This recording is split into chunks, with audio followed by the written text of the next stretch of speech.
Welcome to the Portland Real Estate Podcast, Oregon and Southwest Washington's #1 show for real estate news and information. Without further ado, here are your hosts and a couple of guys who, as busy realtors and successful brokerage owners, know a thing or two about real estate. Steve Nassar of Premier Property Group and Joe Fustolo of Soldera Properties. Hey, how are you? Welcome back, everybody, to the Portland Real Estate Podcast. We took a little break because of, life in real estate and busy times, but we're here back with a pretty fabulous show. It's very AI focused. It's like everything else in our world these days, right? Exactly. Why wouldn't it be the topic? We're just both thankful that we're not talking about the NAR buyer rep agreement thing that was an 18-month stint. So I'll talk about AI till I'm blue in the face. Yeah. Good to be back, Joe. Good to be back. And I'll say we took a break. We always like to build up some great topics, and I think we've got some good stuff to chat about. Yeah. Here we it's are. Fun. Nothing too heavy. Yeah, no, nothing too heavy. We're in peak summer. I like to call it the dog days of summer, the really, really warm days. And I don't know who doesn't love those days here in our neck of the woods in the Northwest. And along with that, it's Street of Dreams season. So I know we were going to chat about that a little bit. It sounds like you have not had a chance to go yet, huh? I'm guilty. My birthday was on the Realtor Day, which I like to go because I like to see all of, our friends, right? And you get to compare notes. It was my birthday, and then the VIP thing, I think I had a concert, and I still plan on going, but don't have the knowledge base. So what'd you think? I think it's a good one. I think it's a really, really, really good one. I've been there twice, fortunately. And I went to the block party and I went to Realtor Day, and both were huge successes. And they very much reminded me of the good old days, right? I feel like there's been a lot of Street of Dreams recently, and no fault of anyone. I mean, land is hard to come by in big chunks like that, right? It takes a special, massive parcel to create a Street of Dreams that's viable and in the right area that, can support homes of that price. And this is one, and we've had recent years where they've been fragmented, and I hate that. I did you go last year to the block party that was at the winery at I did. Oswego? Yeah. That was great. It's just different, Joe. And we've learned to appreciate that a little bit at our company at Premier Property Group. Like, if you just throw people in a space and say, go talk with everybody, it's just, you can do it a little bit, but it's not natural. Whereas if you're at the block party and it literally is a block and there's a bunch of homes and you're going to see that home and you just saw this one, and then you see somebody, you're like, hey, how's it going? Have you seen the homes? Oh, what did you think? It gives you something to talk about in addition to just normal chit chat, right? Oh, yeah. And that was what happened, I felt, at the winery. It was fine. Don't get me wrong. And you and I can chit chat with the best of them. In fact, our 90-minute podcasts that are supposed to be 60 minutes are proof of that every time we have one of these. But it's just more comfortable. It's just more comfortable, and it's a fun space, and the houses are right there, and there's beer tents, and there's there's a familiarity to it too, like, because you and I, we've been doing this 20, 30 years, right? For a long time. So it takes you back to those former years, and that's what this one is. So there's a lot of houses. I forget the exact count. I want to say 7, 8, somewhere in there. They're not all in one spot, though. Well, aren't there two? There's one or two in Lake Oswego, but most are up by Sears Farm and Oregon City. You are correct about that, and I did not make it to those two, and to my point, it's just out of sight, out of mind, right? And I'm sure they're great houses. I just have not been there, so guilty as charged on that one. But I did go to the main site, and there they have 7 or 8. and they're all interesting. In fact, here's one thing that's cool, Joe. This year, there's one. Remember in the old days, and this is one thing that reminded me of the old days. Remember the old days, there'd be a someone that took a big risk with a house, and it's really cutting edge and super unique, not just your traditional walk into the great room and everything, Yeah. like every other house we've seen with a few The different twists. the bathtub that fills up from the ceiling and the This wall. house has that. It does. It has Oh, a does sink. it? It has a sink with the faucet is on the ceiling and you turn a knob and it shoots it down. It's a flat roofed house and I'm not here saying I love the house, I want to live in the house or it's great or not great, but somebody had the kahunas to take the risk, put Yeah. something out there that we don't see every day and really make it interesting and make it interesting for us. So I liked that was there. The other houses are all great. There's a lot to like with variations of the houses. I would probably say I don't think there's a head and shoulders standout house, one that's in every way better than the rest. There's a lot of homes that have a unique component that's really interesting, that's better than the rest in that regards. But and they're also, believe it or not, they're also kind of affordable. I know that sounds weird to say, but they're in the 2 million, 2.5 million range.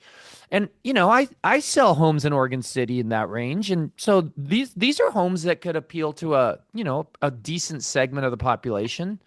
I Yeah. think I think they did a good job of that this year, is not getting crazy on their pricing. I think they were being smart about that.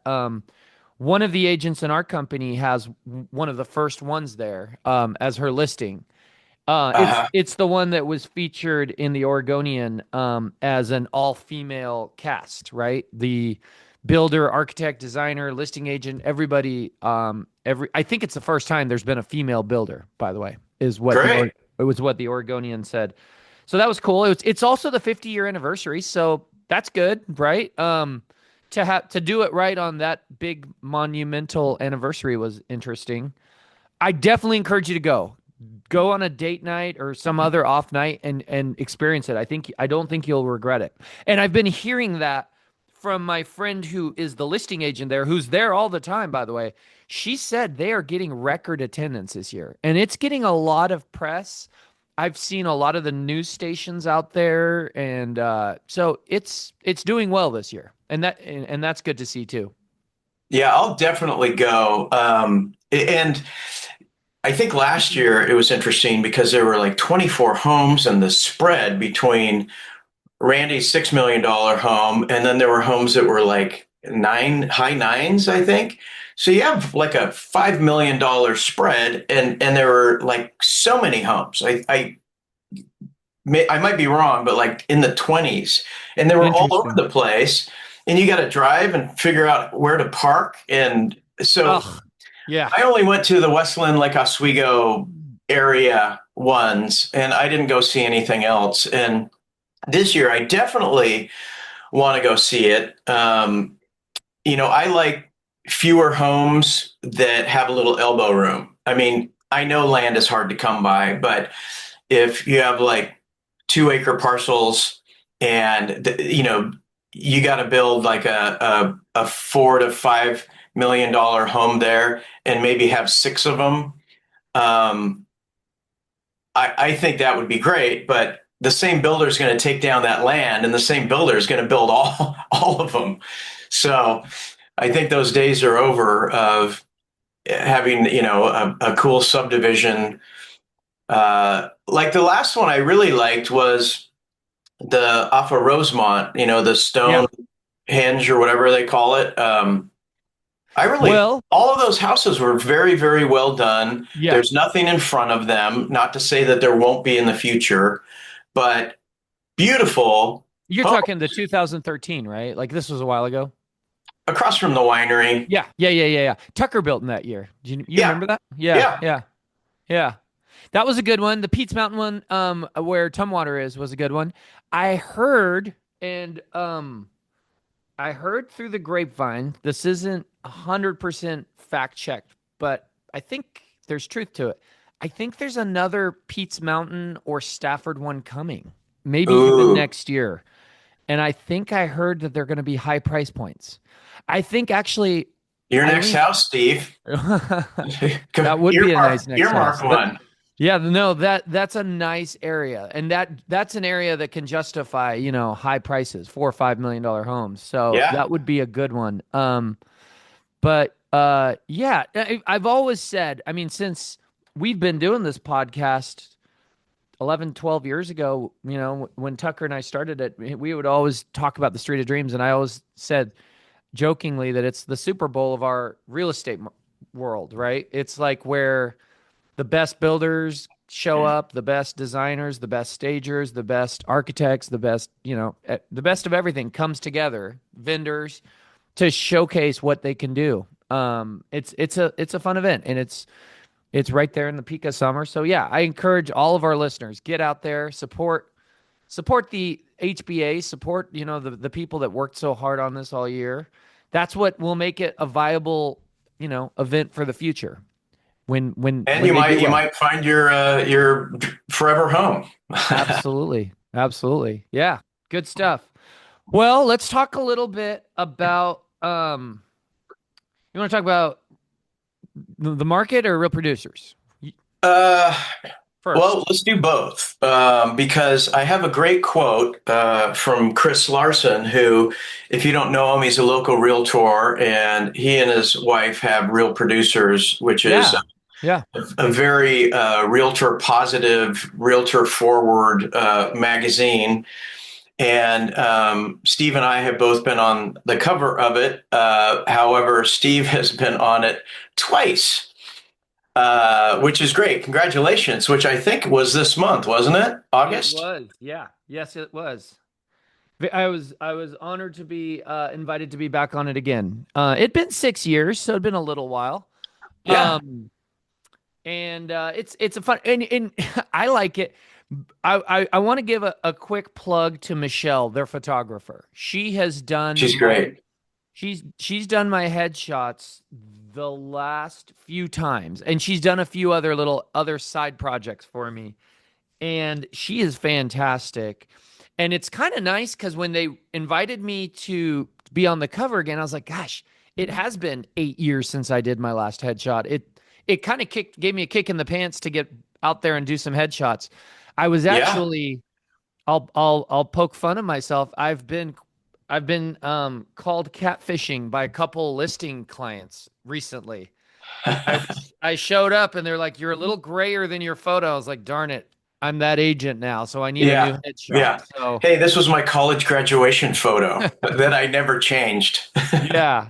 So I got a new photo. I got a couple new photos taken, and I got to use those. Got to kind of dig through the archives of the story of my past and my business and where I've come from, and it's kind of fun. It's kind of a little memory to jog down memory lane, and it's fun to share, and maybe you add a little value and help some others out there.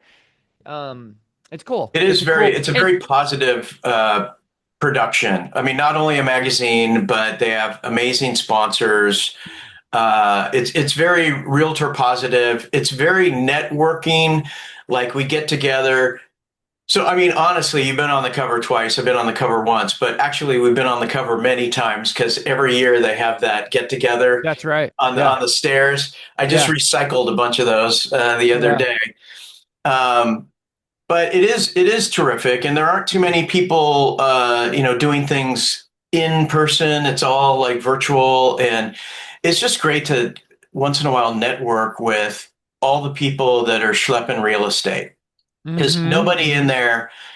nobody in that group is hungry for their next deal because they haven't Mm-hmm. had one in a while. Yeah, It's the and best they of the best. and she does do a great job. Tiffany Larson just absolutely knocks it out of the park. She takes it super seriously.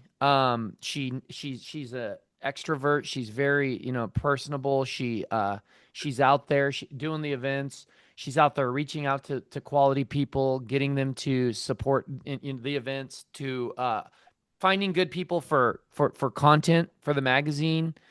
and Yeah. she's really pushed it forward really, really far. And we are fortunate to have it in our industry because it hasn't always been around. Something like that has not always been around, and it does unify us. And like you said, it unifies the top agents, and brings them together and shares our stories with others, and hopefully maybe even inspires some people and And adds those value. who And and yeah, those who don't know that this isn't a pay to play, not at all. magazine. Not It at like all. 20 years ago they had this thing that you would pay $5,000 and they put you on the cover of a magazine. It's basically advertising. They Yep. put you on the cover of a magazine. They fill it with the ads and stuff, and then you have the centerfold. But you're paying for the whole thing. This is you have to be nominated for, Were and you ever the centerfold, Joe? yeah, but instead of pulling out 3 pages, you had to pull it out 5 pages. Love Um, to see that. so Tiffany, I mean, she's such a cheerleader, and her husband Chris, who I was just talking about, who is hilarious. They're both hilarious. I love them both.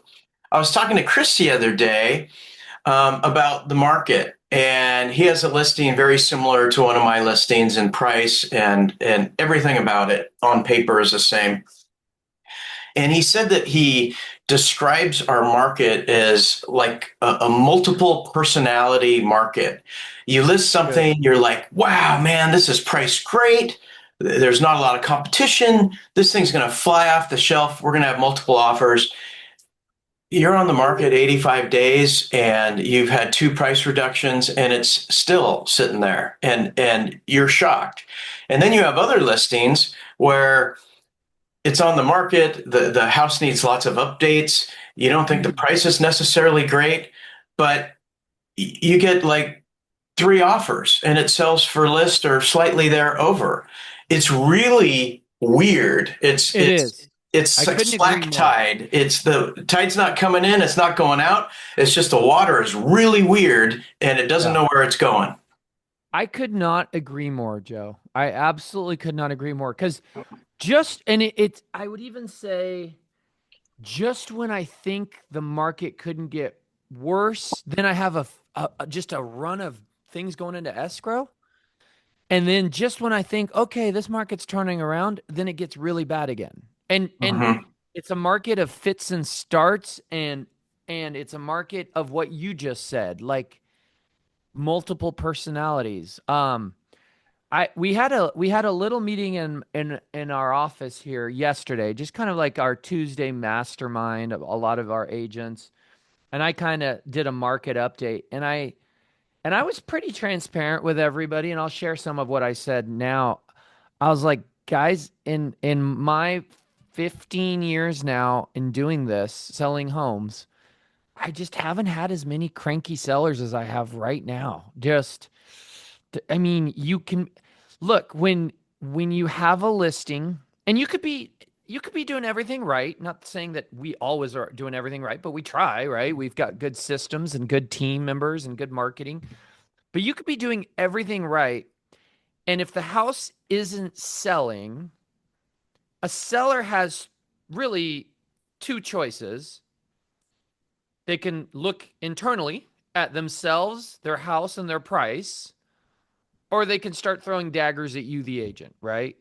Right. Now, uh, so, and there's a mixed bag of them out there, but it is easy for them to throw daggers at their agent. And sometimes a lot of sellers, that's the path they want to go, right? Like get cranky with the agent. And we just have a lot of that right now. And it's a grind. It's tough. It's tough, right? You and it's also a reminder. I said to the agents in the room, I said it's a good reminder to do everything right, because if you are visibly dropping balls, whether that's saying, "Oh, I'm going to do an open house on Saturday," and you show up late or whatever, stuff, the bad stuff that irks sellers. If you're doing that, you're really in trouble with your sellers, right? Because they're really going to point to those things. So it's a challenging market. A lot of times you know, I'll talk to industry people and they're like, "How you doing?" I'm like, "Well, we're doing okay. It's, we're having a decent year." And they're like, and they always assume because I've got a big team and we do big numbers that everything's puppies and rainbows. And I'm like, "Yeah, we're gonna do well over 100 million, but do you know how many houses didn't sell? Do you know Yeah. how many grueling conversations I had to have with the seller to drop their price to finally get that one deal closed?" I mean, it's tough. It's tough out there, and it doesn't seem to be, I'm not seeing anything on the horizon that's pointing to getting way better anytime soon. There was an interesting stat that I heard from a recent, I think it was last week, there was a Tom Ferry event down in California, if I'm not mistaken.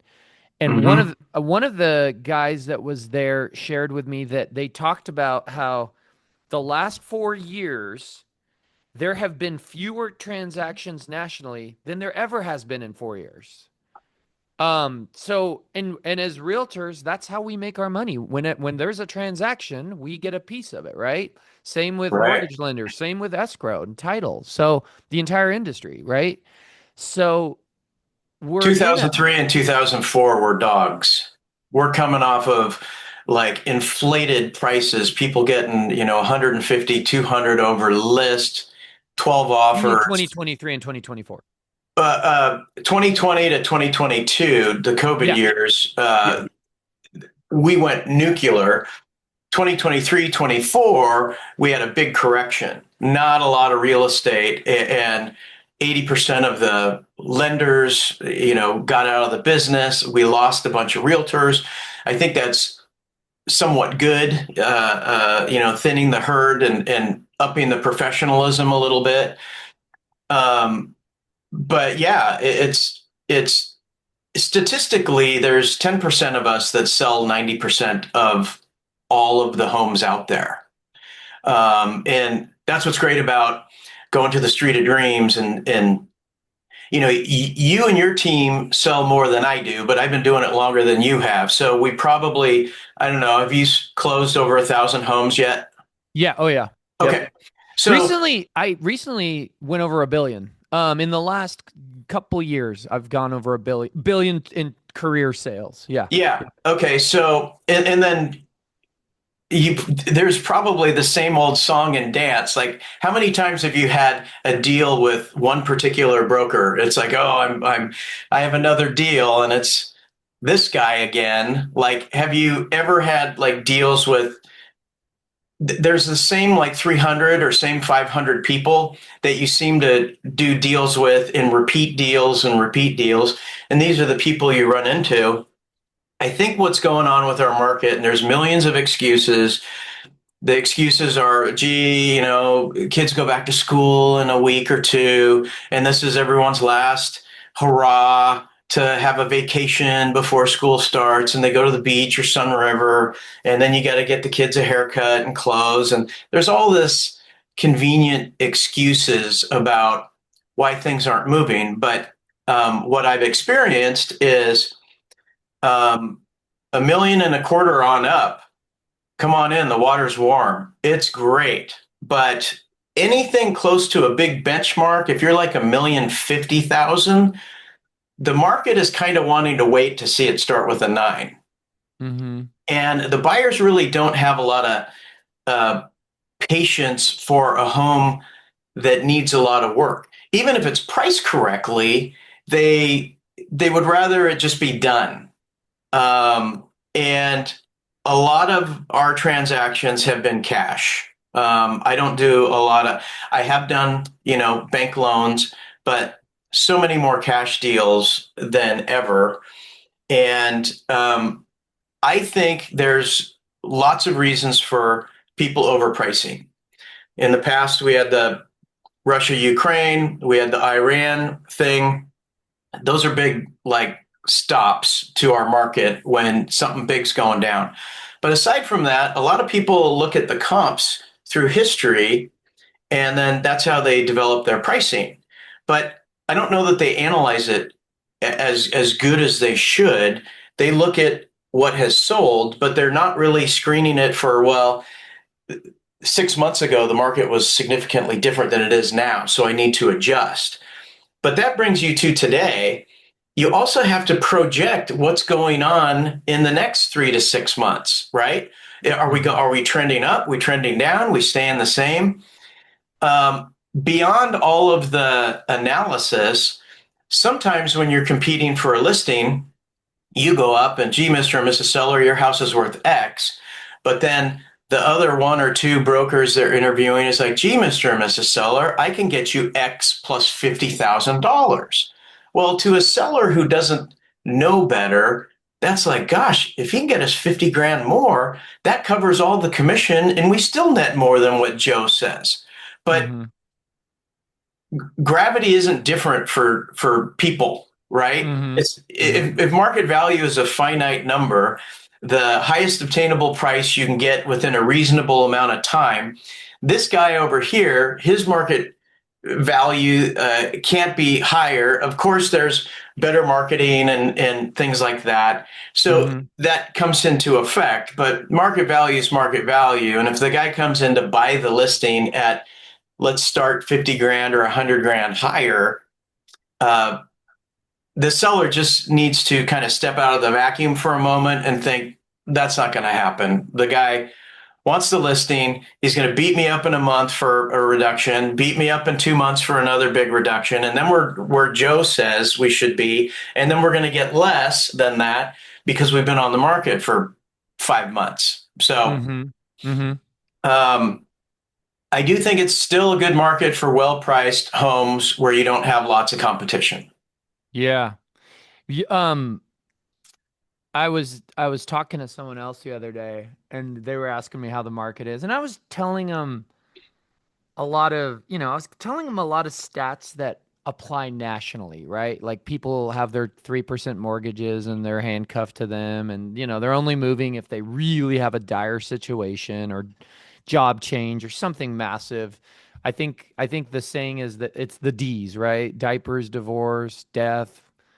There's a few others. But that's nationally, right? I said, and we've got our own unique situation here in Portland, right? Especially when you get into the higher end.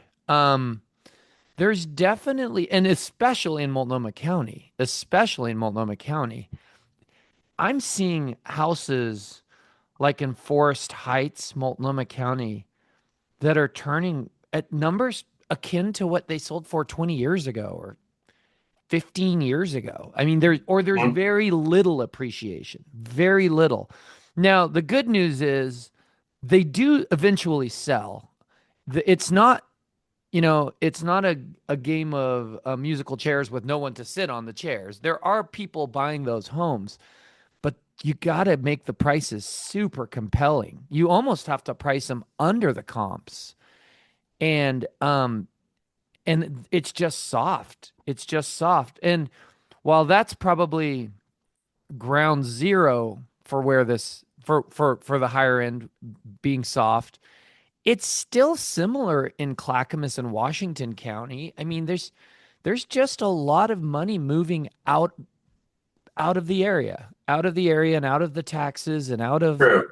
and the number replacing them is not as big. So that creates the softness in pricing. So my point to that person was, yeah, there's already the whammy of what's happening nationally, but we've got like a little, secondary component to that. Especially in our high end. That's just adding to it. So it's a challenging time. And it is interesting because it wasn't like this the first quarter of this year. We had just a rip roaring first quarter the beginning of this Until the year. Iran Yeah, deal. I mean, yeah, we were in the high 5%, like 599, and I think we all thought that the worst was behind us and we were going to ease down.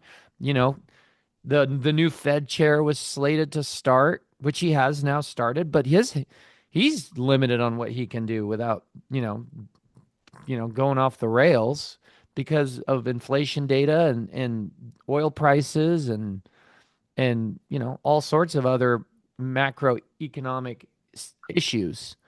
So yeah, it's uh it's interesting. It's tough out there. But there it is. Yeah. You know who's Still a great market and a great profession for those who are bright-eyed, bushy-tailed, not afraid of learning, not afraid of working, and move forward with intention. I mean, yeah. it's Yeah. it's a fabulous profession, and there's a lot of brokers making a lot of money in all markets, but they're the minority. Mm-hmm. Yeah. And we said that, and that is the positive. So, um, during COVID, nationally there was around 6 million units that sold across the country, right? We've been and that was elevated, right? I would guess average is somewhere around 5 million, give or take, in a normal market, maybe like an 18, 17, 19. We've been for the last 4 years, we've been barely 4 million, right? And that's why, we've just had less units moving. And this year, the first quarter, I think we all thought, okay, this is where we kind of start to come out of this, but I don't know that that's the case. I think Lawrence Yun and NAR now are reforecasting that we're probably still slogging along the bottom with the number of units. It's another year of about a lot like last year, units sold. And that's what we need to change is we need to start to see more units across the country. Yeah, and I think a lot of people, if you're going to buy or sell, I think a lot of people kind of did it during the peak. And if it used to be 4.5 years people stay in a house, but it seems to be it's more like 6 or 7 years people 10 stay in years, a house. 10 years, And if Joe. I think everyone just did it, they don't have a need. Like if you see someone on a car lot and the salesman comes running out, he's like, "Hey, can I help you?" And they're like, "Oh no, we're just looking." Well, Steve, how many times have you been to a car lot when you're not looking to buy a car? Like, have yeah. you ever purchased a car and then the next day go to a car lot? No, it absolutely doesn't happen. So Uh-huh. if they don't have a need, they don't have a need. But there's plenty of real estate out there to be sold, plenty of people that have a need to sell, plenty of people that need to buy. And yeah, I forgot all the D's, but basically, death, divorce, Diapers. getting laid off, or having babies, getting promoted or transferred, getting married, Yeah. and Yeah. figure out what starts with a D for all those categories. And there's your six D's. All right, let's dig into AI stuff. This is an AI centric podcast, which is great because it keeps it light. And since it's fairly new territory, uh, we'll kind of figure out the right answers together. Uh-huh. So Um, go ahead and tee off the first one, Joe, and I'll take the second one. Aaron Middleton posted an infographic that says, if I see, quote, nestled again in a listing write up, I'll know it's AI. And this went to 2.2 thousand people. And we had 49 comments and lots of emojis and reactions. And uh, it's interesting. People are getting lazy and they're using AI and they're like, hey, write remarks for my new listing. And maybe they feed it some things about the house. And then I don't know if they're not proofreading it, but they just like copy and paste it into remarks. And then it starts out like, nestled into the green forest in a park-like setting. This Mm-hmm. home boasts, Mm-hmm. a plethora of amenities perched on the Perched. hill. It's Perched. just like, oh my God, this isn't The Hobbit. I mean, this isn't a fairy tale book. This is like remarks. Yep. Yep. I And think they a and good I think a good rule of thumb is you should never let the AI start the process. It should end the process. In other words, you should write something that you then put into AI to clean it up and Yeah. improve it. You should not go the other way and have the AI start the something and then you clean that up. And I think a lot of people, I think there's a big difference between the two because the first sounds like you, but is pretty and clean. The other sounds like AI, and Yeah. maybe you get some of your flavor in it, but probably not much. So with AI, unless you're sitting there typing it all, you're clicking the little microphone button and you're dictating, you're giving audio instructions. You should use more time explaining to AI how you want it to sound and what exactly you're looking for and as many details as you can give. Hey, these are remarks for a new real estate listing. Don't specifically use the word nestled and boasts and plethora. And I want it to be informative and light. And please describe the house and not the person living in the house. And keep it, under 1,000 characters with spaces and punctuation included. And don't use big words. And you might have to And do it keep three it or four short. times. Keep it short. I Keep it hate short. I hate that the MLS. Do you remember how, gosh, when I first got in the business, Joe, we all played the game where we would try to get the description in there and it was too many words. So then we'd start taking out some spaces Yeah. and like we'd have period, then the next word starts without a space. And we were trying to just get it all in there.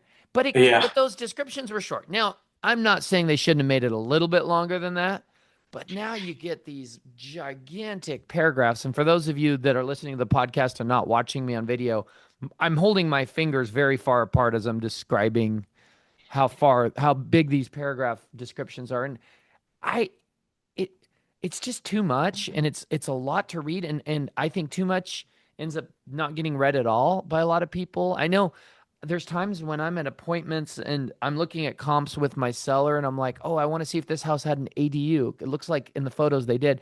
And I'll just look at this behemoth of a paragraph and I'm like, gosh, I mean, this is going to be a 7-minute process to scan that for ADU. But You anyway, don't have to use 2,000 characters. We now can have no. 2,000 characters. Before it was like way back when it was like 400 characters or 500, not near enough. And yeah, instead of spelling out and A and D, you would use the little and symbol. Yep, yep. You save 2 letters that way. Um, just because you have 2,000 characters, please don't use them all. Just because you go to all you can eat buffet doesn't, they don't expect you to eat the whole buffet. So just, it, Good analogy. talk Good about analogy. what's important, forget about the rest.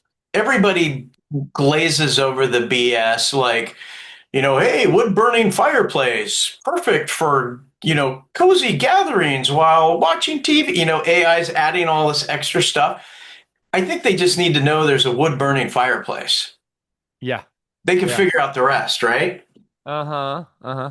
Yeah. Let's move on to the next one. This one was really interesting. And it's something I have not given a lot of thought to, but I probably should have. So I'm glad it's here. I'm glad we're going to talk about it. And this might be one of those rare moments on this podcast where I don't know that I have a definitive opinion.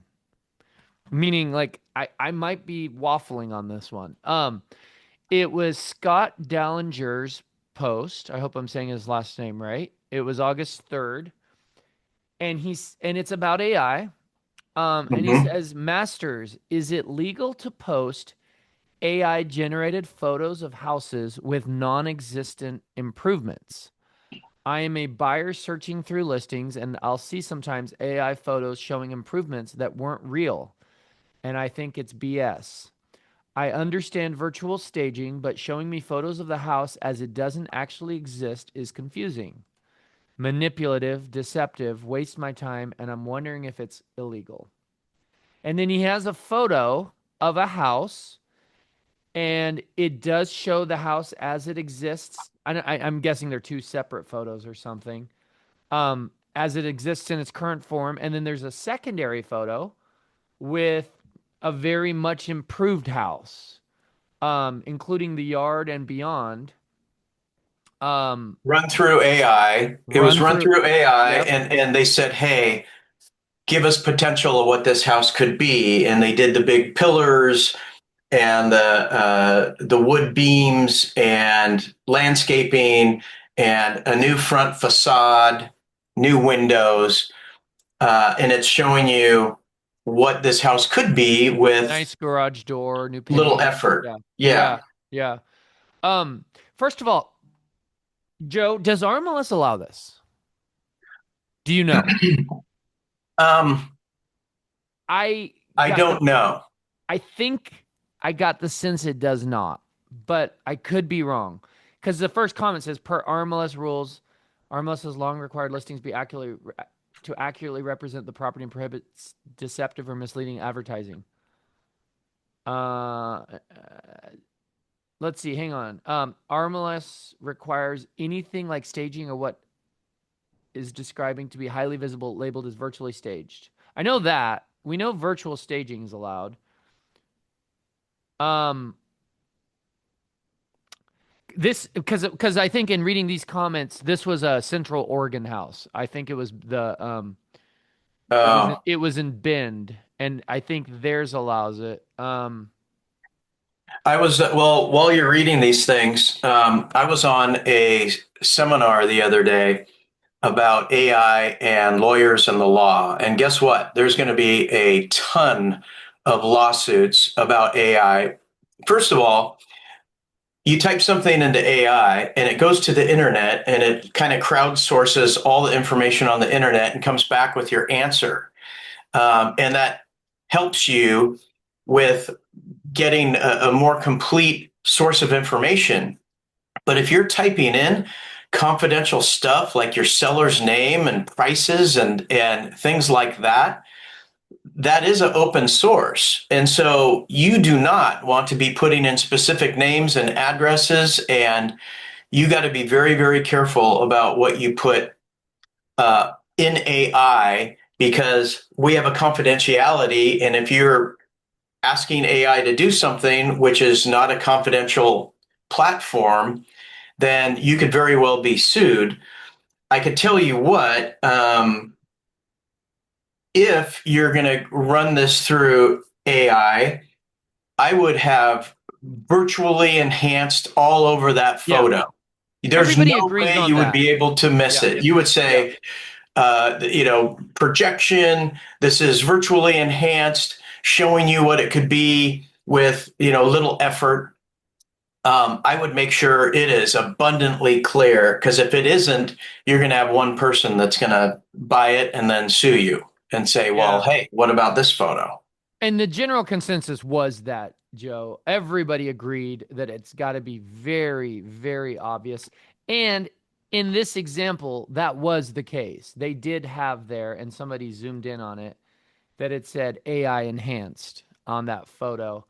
Um, Again, as I said at the outset, I don't know that I have a final opinion on this. I can see some value in it, but it is a dangerous, slippery slope for sure. Even if you do disclose it, because we could find ourselves in a world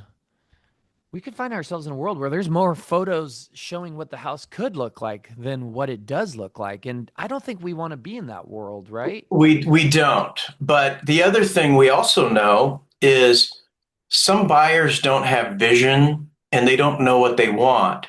And the people looking for houses with you want the AI enhanced house down below, but the only thing on the market is what you see up above the house as it is today. I mean, look, people virtually and physically stage homes to make people have vision. Hey, this is a large room. Where would you put your furniture? Well, guess what? We're going to show you. And you call the stagers and they bring all the stuff in and they stage the room, or you do it digitally and you virtually stage it and it defines the room. It's all for that vision. So personally, I like it. I think it should be abundantly even more clear. If you click on the photo, it does say AI enhanced at the bottom, but I would brand something across the middle of it and let them know, look, this is no different than the person selling a 1 acre lot for $600,000. But instead of going in RMLS at a $600,000 lot, they're going in with a $3.5 million proposed house, right? And the house in the picture isn't the house you have to build, but people are looking in that price range. They want to search and see, oh, proposed, and it's just some kind of mass cord plan. But then you talk with the builder, and it's like, look, we can do anything we want. We have enough Yeah. setbacks here. You could build whatever you want. This is just an idea. I kind of like the idea because a lot of people would buy the enhanced home below, but don't have the vision to know that what you see could be that. Do you know, I like what you brought. I like that you brought that up, Joe. And that was listed here in the comments. There is a difference, though. Here's the difference. In the example you just gave of the lot that has a proposed house, Uh they huh. they gave the final sales price. They're not giving the cost to renovate this house here. True. So nobody knows what it costs to take the house that it really is and make it look like that one. And I think that's the slippery slope. So you're looking and you're like, oh, that's awesome. Well, any house can look awesome with a big chunk of money. What is that chunk of money, right? I do think this is different than virtual staging. And virtual staging, you're not changing the asset that's being transferred and sold. You're changing the presentation of that asset, but you're not painting walls, you're not putting facades and bricks on it and not disclosing what those costs are or how you go about those or how long True. they take. Um Again, I it's going to be interesting to see. I will have to assume in the coming years, NAR is going to have to take a stance on this, and the MLSs, and it's probably going to be different than what we're being told and what's happening today, because if this starts to run away, I think it could get crazy. I think it could get crazy. I think there could be 48 photos in the MLS we use, and Yeah. 30 of them 44 are of them are AI. You yeah. show up and there's just a plain lot with junk on it and I smoke know. coming off of it. Yeah. Yeah. So, yeah. I I think agree. I do like giving people vision who don't normally have vision. Not everybody has the designer gift, and so I I do do like too. that. I do But too. I I think think it there's should value be to that. very clear, and I think what you do in your listing should be a minimum, no more than 5 photos, 5 out of 48 to give an idea. I think is probably around the max you should do. That would be one good rule is to limit it, dramatically limit it. Like you just said, that would be it. If it, so that it doesn't get crazy in the quantity of them.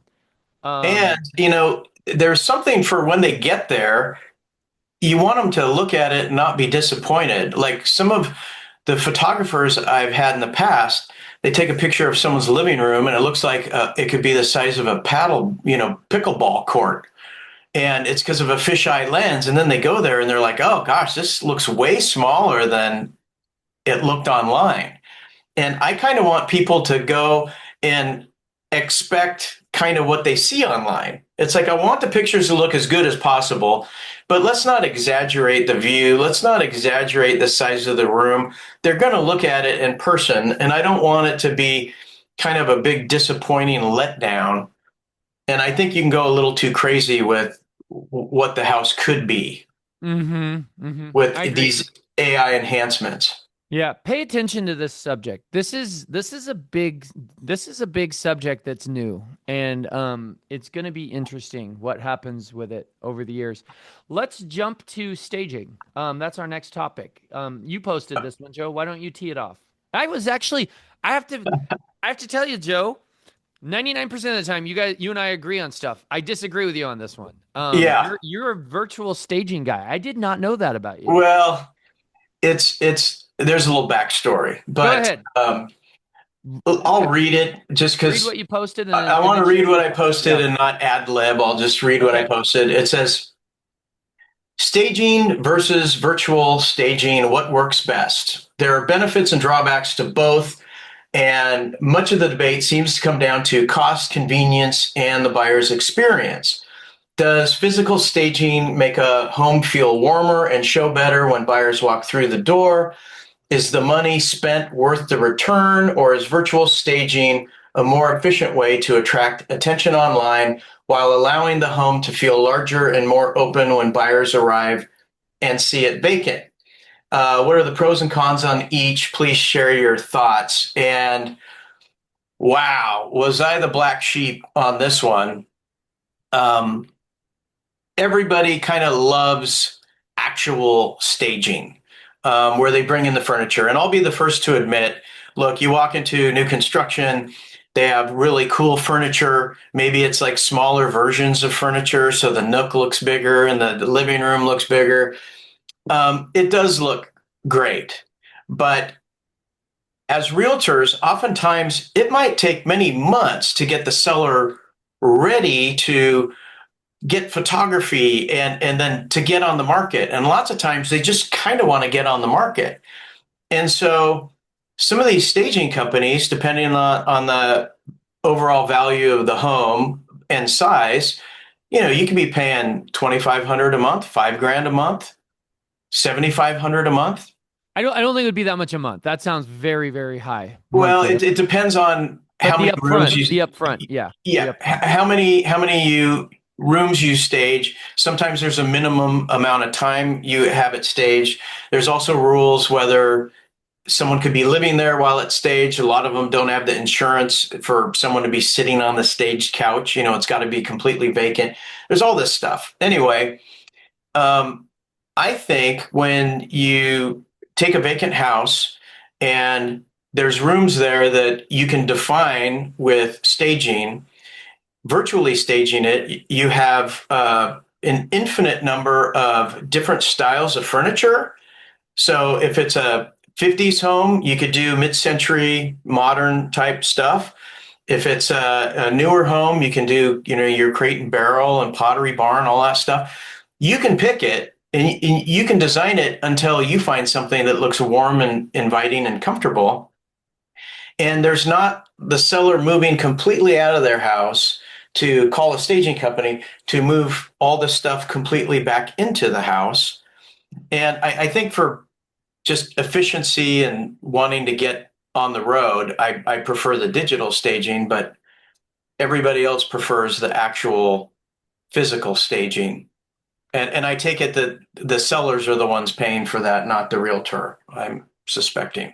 Usually, I think that's how it goes. Yeah. I very much prefer real physical staging. Let's be clear. This year, 80% of my business is going to be listings, right?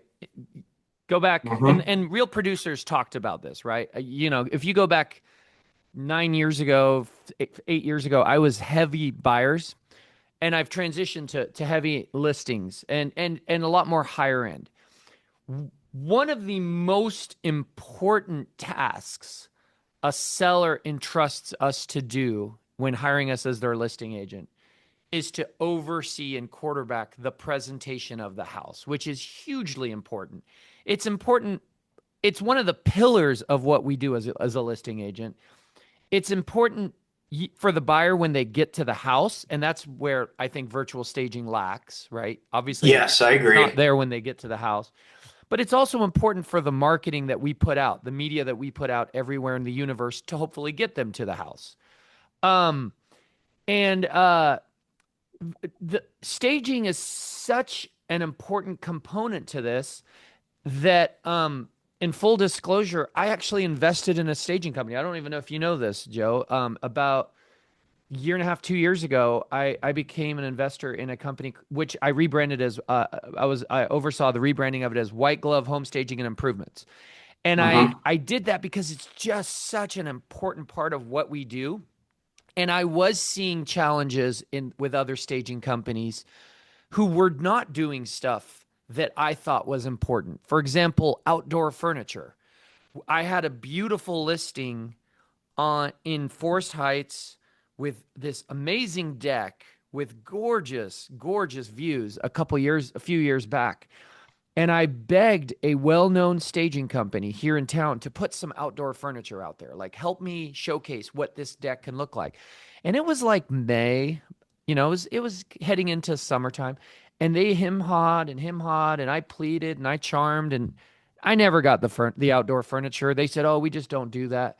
And so I had that listing for quite a while after that, and every time I'd go there to show it or see that deck in the photos, I was so disappointed in it. So that there were little gaps like that I saw. Also owner occupied. I would get a listing that was owner occupied, and I'd be touring the house, and they'd have great stuff everywhere, but then I'd notice one room that just had a bad dining room table or something that just didn't work. And at the time, I would call my staging companies and I'd say, "Hey, could you just bring a dining room table? What would that look like?" And no one wanted that small piecemeal stuff. Yeah. So those are things that with ownership and white glove home staging improvements, we've leaned into, like those gaps, those areas that were not being addressed by the market out there.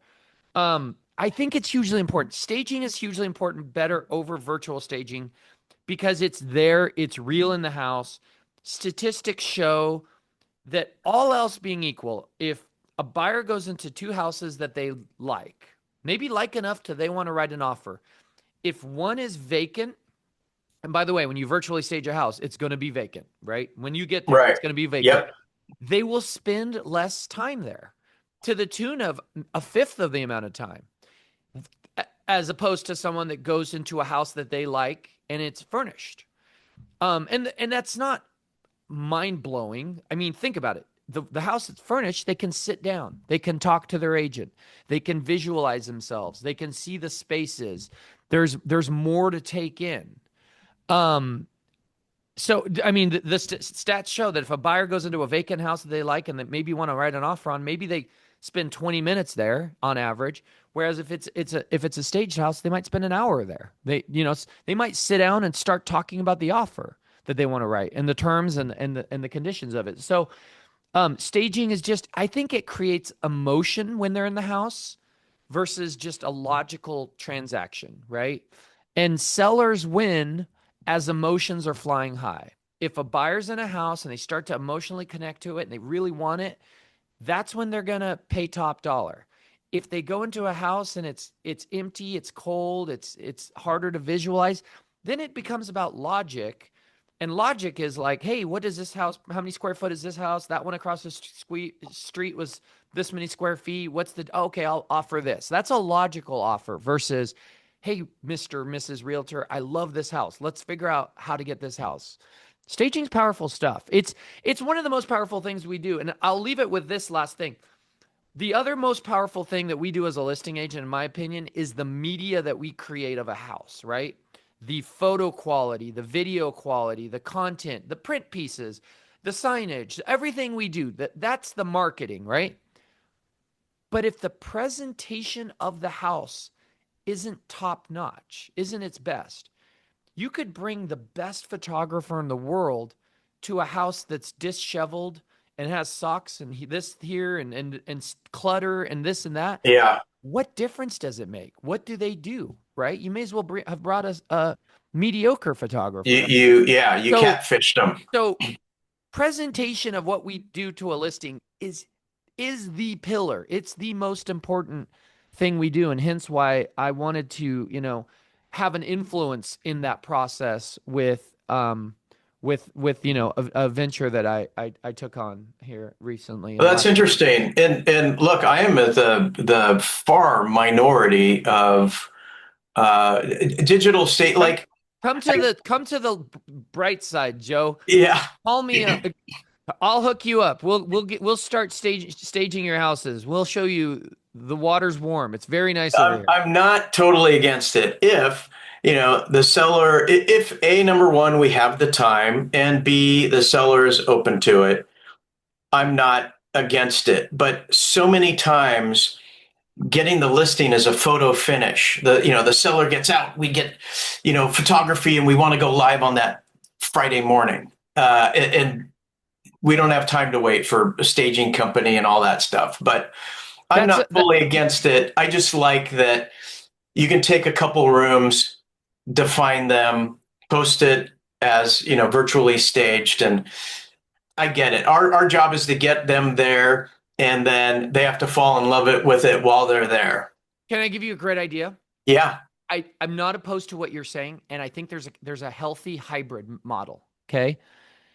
Have a staging company stage the main living areas and Uh-huh. then virtually stage the secondary areas, the secondary bedrooms, maybe a bonus room.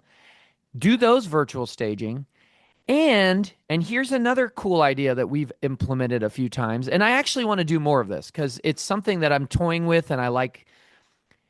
Have an easel in those rooms with a blown up photo of it being virtually staged Right. I've seen that. in the not all the house, in those secondary rooms. So Yeah. now you've got a house that someone comes into. The main areas are physically staged so they can sit, they can see them. They're the important spaces. But then you've in the secondary spaces, you have an easel there with a blown up image of the virtual staging. And online you have the virtual staging. And so it saves you some costs there, but it also covers the entire house, and it kind of is a hybrid model. And back to some of your other points, Joe. I Yes, you are correct. There was a lot of confusing components to staging and their pricing. And one thing I sat down with the key players at White Glove, and we said, let's make this simple. Let's come up with a plan where they can pay out of escrow. Let's come up with the first 60 days are covered with the initial cost, and other ways to just keep those costs in line and make it a viable option because it is just so important to what we do. So good. Hmm. Let's move on from that one. Okay. You broke the rules, bot. Um, So I've noticed this too. I do have frustrations with some of this stuff. Armless has seriously gone too far. This was by Heidi Torco, August 12th. Armless has seriously gone too far. My floor plan is restricted due to its scanning and finding the word bonus. Restricted because it thinks it's related to a concession. So Armless and he showed a screenshot of that. And then there's a lot of people kind of chatting about various things. We um Basically Armless has AI that's scanning the entire system looking for key things, problematic Buzzwords. words that and then it flags them. Um I and there's a lot of comments about this, and there's they were saying, well, you just need to clear that up with Armless. And the one that bugs me the most, and I think we've talked about it on here, Joe, and I just wish it wasn't like this.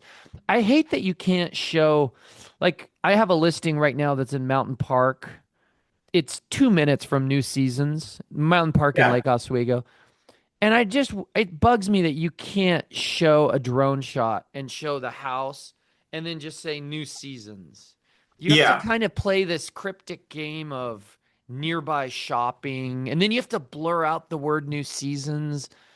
And I just and the what Armless will let you do it for a park, right? You can do it As for long as there's no people in it. correct. Yeah, you can't have people like you could put Waluga Park. I just don't understand it. Like, why do they? Oh, you're talking about the drone label. Like Yeah, here's Waluga, here's showing news. Waluga Okay. Park, but you can't say New Seasons. And I'm trying to think through their vantage point why that's problematic, and I just don't see it. Like the same MLS lets a commercial guy sell a commercial building that shows a name on it. What is the problem here? Like, and they, and Is it because they say, "Oh, everybody's welcome to Oswego Park, but not everyone's welcome to New Seasons"? Well, I've never seen New Seasons not allow someone. I just don't know the rationale behind that. It doesn't seem helpful. And It's inconsistent. So the bot is looking for buzzwords. Like if you say walking, the word walking is going to get flagged because you can't say walking distance to the bus line or to the store because some people can't walk, right? But if you say, hey, beautiful park with walking paths, the word walking is going to get flagged. Um, Anything that you say, hey, it's a mature neighborhood or mature trees, because you put the word mature, that's going to get flagged. You can't have words on your photos. And I have a listing part of a HOA. There's a pool, and I don't like the stock photos. I like my photographer to take their own photos. You couldn't because you can't have people in it, and there were people outside enjoying the pool, and you can't have people or kids in your park photos or pool photos or tennis. If it's anything somewhat close up, they get flagged. They automatically remove it. They will remove your virtual tours. They just flat out delete it. So I think the bots are a little ratcheted up too much. And I think that flags them. And then you have the people at rules at RMLS that make the actual decision. But I'm sure New Seasons isn't their new marketing thing isn't to be in everyone's listings. you know, yeah, it's yeah, it's it's not marketing. It's just good to know how far are you away from shopping? How far are you uh-huh, away from the kids' high school? You yeah, know. yep. There's another one. Okay, moving on. We got two more. Do better. Sandy Reeser. On July 23rd, I recently wrapped up a transaction where I represented the buyer and the seller was a licensed realtor, duly disclosed to my clients, of course. It is one thing for our buyers to experience unprofessional or difficult behavior from mainstream sellers, but experiencing it from a fellow licensee who is vague, rude, and refuses to sign necessary addenda because they don't think it's important. That makes us all look bad. I suspect the poor listing agent was being bullied by their own client, but that's a story for another day. Neither the listing agent nor the seller are in this group, which honestly explains a lot. So I just wanted to drop this reminder here for all of us. When we are selling our own properties, we are also representing the entire industry. Let's all do better. Good point there. Good point. Hey, kudos to Masters in Real Estate Group that, just like we're talking about real producers, I believe the best of the best are in this group. And those who aren't in the group aren't Yeah. working at a high level or they didn't pay attention to the rules and they got bounced out of here. So, Yeah. uh, No, no. I mean, what she's saying, and it makes perfect sense to me, is we all have tough sellers. I think I told you I have the record number of them right now, right? Uh, and sometimes when I'm doing a deal with Joe, I gotta call him and go, "Hey, this isn't coming from me. I've got a little, I've got a." We've actually had this, Joe. Do you remember our first we've deal? had a couple Dude, deals. do you remember Yeah. our first deal? It was like 2013. It was a Yeah. long time ago. It was out in Scappoose or so, I think, right? Yeah. And and sometimes those tough sellers, they don't start out that way until you get into the nitty-gritty of the negotiations and the inspections. She turned into a doozy. Yeah. I had to tell you, hey, Joe, I've got a doozy here. And there's a right way to say it. You don't throw your sellers under the bus, but you kind of cryptically make your co-op agent aware that Yeah. this is Don't shoot not the me. messenger. Yeah, Yeah. I'm the messenger. I'm the messenger, and that's a good way to say it, by the way. Um, but We if also we you, had one at the mountain too, and we had one in West Lynn, and the West Lynn one was tricky with some red tape of the yeah, appraiser and stuff. You got yeah, to have that communication, and sometimes you have to have a little sidebar, not for everybody's ears, but it's kind of like, hey, how are we going to make this work for the benefit of everybody? and And here's what we're yeah, facing. and what Sandy's saying here is okay on those deals. We're saying, hey, I'm just the messenger. This is the seller's wish. I know this is not going to feel good. It's not comfortable. This is not a good experience. Bear with me. Let's get through this. But if the seller is the agent, it does give a black eye to the industry. It now Sandy's going to her buyers and going, "Hey, this seller who's also the agent, is not a good not a good person to transact with, and that hurts all of us, and it hurts the perception of the industry. So that's a fair warning. I think we can all do better. And look, we don't all share the same styles. I like to do lots of communication, let people know what's about to happen while it's happening and what just happened after it's done.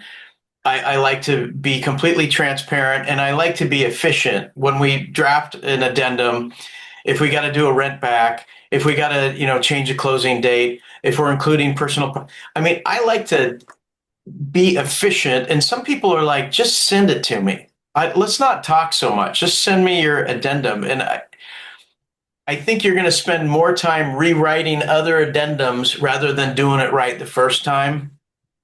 And I get it. Not everyone's your style or my style, but we should at least give each other respect and try and play nice in the sandbox until we get to closing.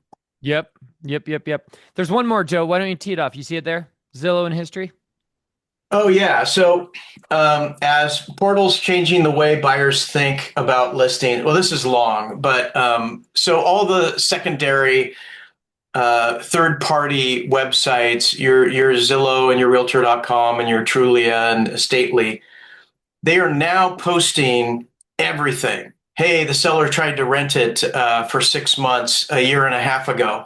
Hey, they were on the market a year ago, starting a year ago, and they reduced 3 times. And there's so much information out there in history that now buyers are looking at a house and it's like, you've only been here 3 years and now you're trying to sell. And I'm looking at the pictures from 3 years ago and I'm looking at the new listing pictures and you haven't done anything. Like none of these new windows, new roof, new pavement, new whatever it is, you bought it that way, but you're using the same verbiage when you bought it, newer windows, newer roof, and then you're asking substantially more, but you didn't do anything but just live there for 3 years. So I think the point here is your history is public, your history matters, and realtors, I believe, need to do a better job convincing their sellers to start off closer than they have been because of all this information. They know when you try and rent it, they know when you bought it, they know what you've done to it since you've been there. And with this knowledge, people are they're smart about it. They're like, I don't think this appreciated 100 grand in 3 years, and they're making an offer that they think is realistic. And I think there's a lot of validity to it. Yeah. Do you know that interesting story. I sold a house in Oregon City about a year ago. And when I took the listing, they had listed it in like 2019 for a number that it did not sell for. Okay. And then they interviewed with me. They interviewed me and we talked pricing, and they proposed a number that was much, much, much higher than that. Right? Too much higher than that, in my opinion. And I kind of explained to him, I said, look, people will be able to tell how much. I asked him, I said, have you done anything substantial to the house since you listed it in 2019? They said, no, nothing substantial, nothing at all. Okay. So I was like, okay, so then really the number that you did not sell it for in 2019 and the number you want to list it for now is all appreciation, right? And they said, yeah. And I said, that number can be discovered. It can be determined. A savvy agent, a savvy buyer can go, okay, from 2019 to 2026 or 25, this was last year, there was this much appreciation in the market in Oregon City, in this price point. Long story short, Joe, we listed at their number because they ultimately wanted to do that.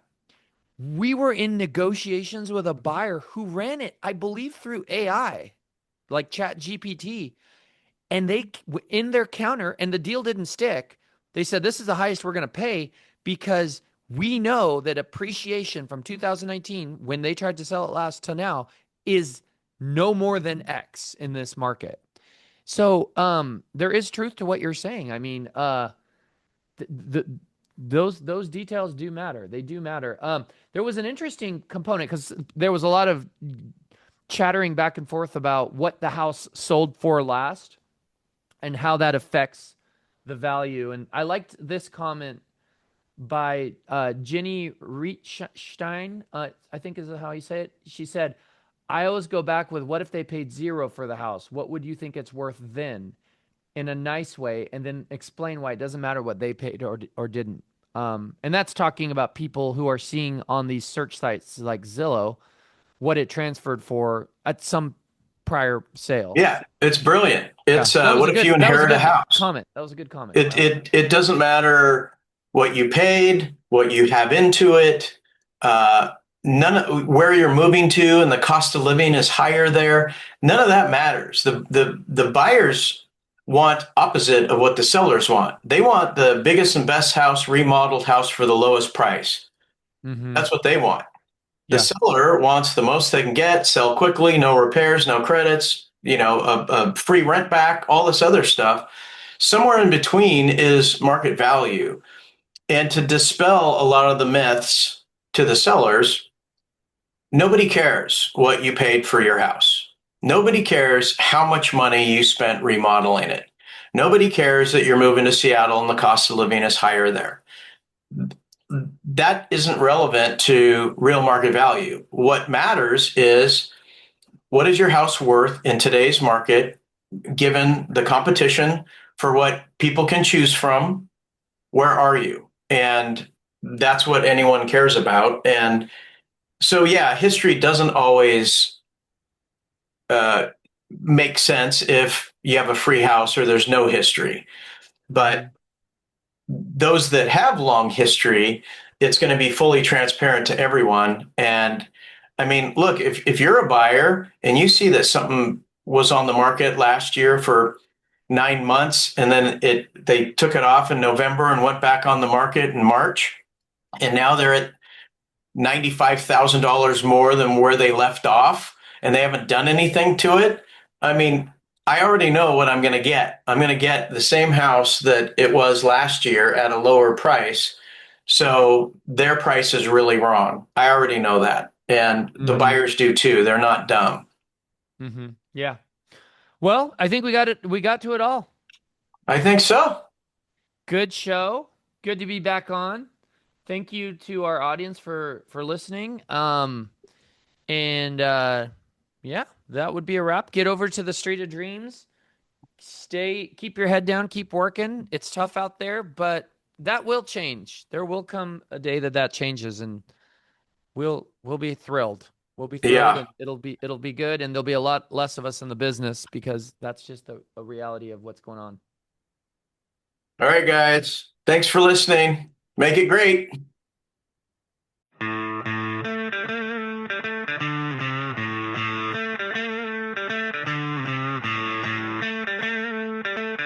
Hey, everybody. Thanks for tuning in to the Portland Real Estate Podcast, Oregon and Washington's #1 show for cutting-edge real estate discussions.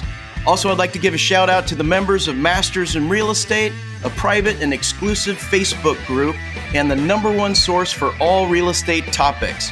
Thanks for being there, gang. I love you.